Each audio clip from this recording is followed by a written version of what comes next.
Salut, c'est Brian de Workshop Addict. Aujourd'hui, je veux vous parler de la clé à choc Milwaukee Fuel 3/4 de pouce.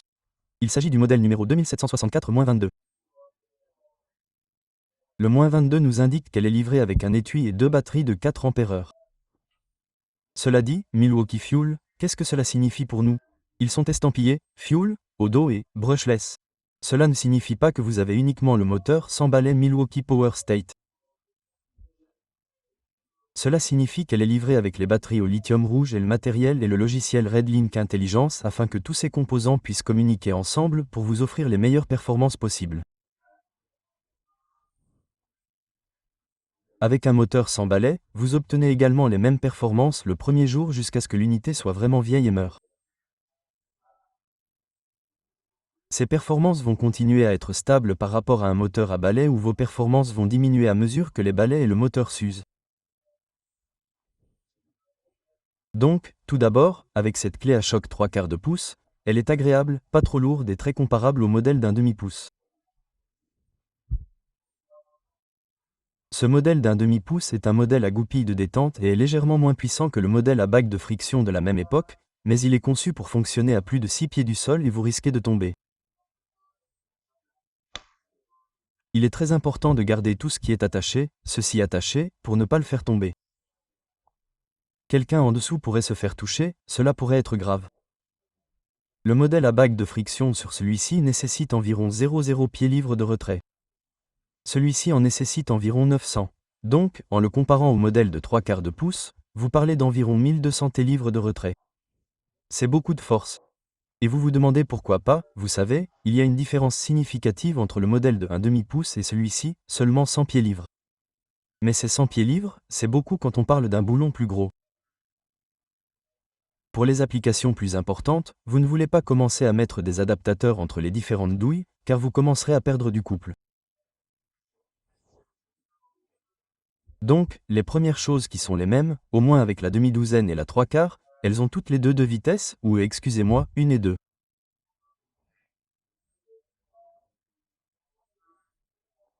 Maintenant, avec la 1 et 2, la 1 diminuera considérablement le régime et réduira le couple réel qui peut être appliqué, ce qui est bien, car si vous utilisez réellement cet outil pour mettre quelque chose en place, vous devez être au stade 1. Cet outil peut tout simplement arracher des choses et vous finirez par casser des choses. Ce n'est pas une bonne idée. Tout le monde compare les clés à choc aux écrous de roue. C'est probablement plus pour les semi-remorques que pour toute autre chose. Nous avons travaillé dessus avec des semi-remorques et nous n'avons eu aucun problème à retirer les écrous de roue. Mais si vous commencez à l'utiliser dans le monde normal des voitures ou des camions, en particulier pour mettre des choses en place, vous commencerez à casser des choses. Mais si vous l'utilisez avec précaution, il peut être très utile pour retirer des boulons ou des écrous de roue rouillés qui pourraient se trouver là, sachant que vous avez la puissance nécessaire pour casser les plus petits boulons. Vous avez donc la puissance nécessaire. Vous avez une lumière LED qui s'allume lorsque vous appuyez sur la gâchette et qui reste allumée longtemps. Les mêmes fonctions de marche avant, de marche arrière et de verrouillage que l'on retrouve sur les trois modèles au même endroit. Un excellent surmoulage en caoutchouc. La possibilité de mettre un clip de ceinture de chaque côté. Bien que ce modèle soit suffisamment lourd, je pense qu'il ferait tomber le pantalon de n'importe qui jusqu'au genou si vous le suspendiez. Mais en même temps, il est très confortable à utiliser. Et ce n'est pas un outil avec lequel vous voulez travailler au-dessus de votre tête toute la journée. Mais pour la puissance qu'il délivre, il est plus léger que certains modèles filaires ou pneumatiques. Passons donc en revue certains des tests que nous avons effectués. J'étais à l'atelier d'excavation avec lequel nous travaillons et je les ai abordés. Craig et moi allons donc les aborder. Pour commencer, nous avons un boulon de 1 pouce qui traverse notre table avec des rondelles de chaque côté. Techniquement, nous allons surcharger un peu ce boulon. Mais cela ne devrait pas poser de problème. C'est un boulon de grade 8. Nous avons une clé dynamométrique de 3/4 de pouce. Ce truc est un monstre. Et il ne peut supporter que 600 pieds-livres. Nous allons donc d'abord le serrer avec la clé à choc. Ensuite, nous allons utiliser cette rallonge que nous avons fabriquée pour le serrer à environ 950 à 1000 pieds-livres. Nous avons du mal à tout maintenir, donc rien ne tourne. Nous allons donc tout faire de la manière la plus sûre possible, puis nous allons essayer de l'enlever une fois que nous y serons. Nous devrions donc avoir environ 1000 pieds-livres. Nous avons une batterie de 5 ampères-heure sur la clé à choc. Alors, allons-y. Mettez-la en place.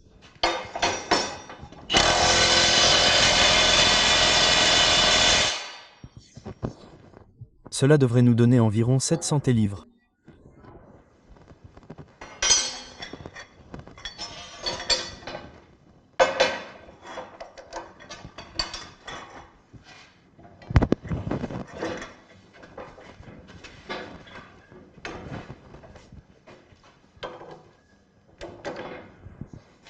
D'accord, j'ai le mur. C'est prêt?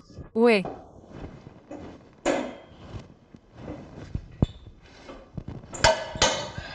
D'accord.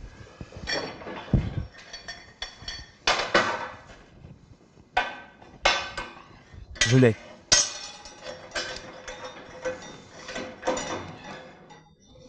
Vas-y.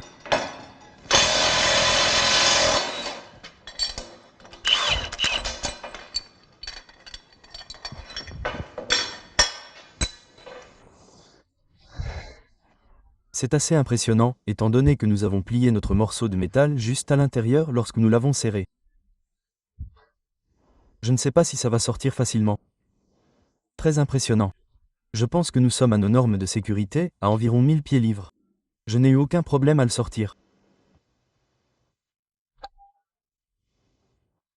Donc, tester un outil qui a un couple de 1200 livres pour dévisser un écrou pour retirer quelque chose et de 750 livres pour pouvoir le remettre en place est intéressant. Pour le faire en toute sécurité, nous avons dû reculer un peu. Et je sais que, vous savez, tout le monde aimerait connaître le chiffre le plus élevé, mais je dois dire que nous avons essayé de plusieurs façons d'exercer autant de pression que possible sur un boulon en toute sécurité, et cet appareil les a retirés à chaque fois. Certaines personnes demandent, pourquoi réduirait-il le couple qu'il est capable d'appliquer plutôt que de le retirer? Et c'est tout simplement parce que vous ne voulez pas serrer quelque chose plus fort que ce qu'il serait ou plus fort que ce que cet appareil pourrait enlever. Donc, vous devriez pouvoir faire fonctionner quelque chose avec 750 livres, le laisser reposer pendant un certain temps, éventuellement rouiller ou se bloquer un peu, perdre un peu de lubrification, pour qu'il ne se torde pas aussi facilement en se détachant, et vous pourrez toujours revenir en arrière, le frapper avec ça, appliquer les 1200 pieds-livres pour pouvoir le retirer. C'est un excellent outil si vous faites de très gros trucs.